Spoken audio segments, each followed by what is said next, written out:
Last visit, you said you had itching around your genital area. Well, your blood results did come in and you are HSV2 positive. So what does that mean? Herpes is a sexually transmitted infection. Once infected, you are infected for life. There are two types of herpes, HSV1 and HSV2. HSV1 usually infects the mouth, whereas HSV2 usually infects only the genital area. As many as 1 in 7 Canadians aged 14 to 59 may be infected with HSV2. Symptoms of this infection include itching blisters around the mouth or in the genital area. These blisters can appear individually or in clusters. However, those infected can actually experience no symptoms at all. That's why more than 90% of those who are infected are actually unaware of their status. HSV1 is usually transmitted by kissing, whereas HSV2 is usually transmitted through sexual intercourse. Let's take a look at how our innate immune system, which serves as our first line of defense, recognizes and fights the herpes simplex virus. As the virus enters the cell, it is broken down into its protein and nucleic acid components. Tap protein, which is on the surface of the ER, is involved in getting the bits of the virus to the cell surface where they act as a barcode.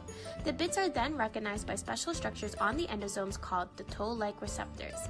This generates a cascade of events inside the cell, starting with the activation of intracellular proteins called tank binding kinase and IKK epsilon. These proteins go on to activate the transcription factors that are proteins that can enter the nucleus and turn on or off specific genes. In this case, IRF3 transcription factor is activated, which leads to the production of a protein called interferon that will help us fight the virus by preventing it from replicating and help the generation of T cells.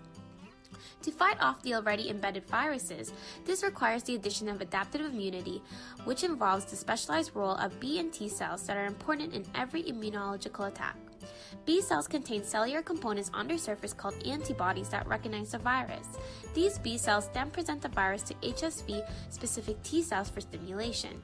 These cells include killer and helper T cells, which are needed to repress reactivation of the virus, drive HSV into dormancy, and inhibit viral infection. In addition, both helper and killer T cells secrete IFN gamma in the response to viral infection.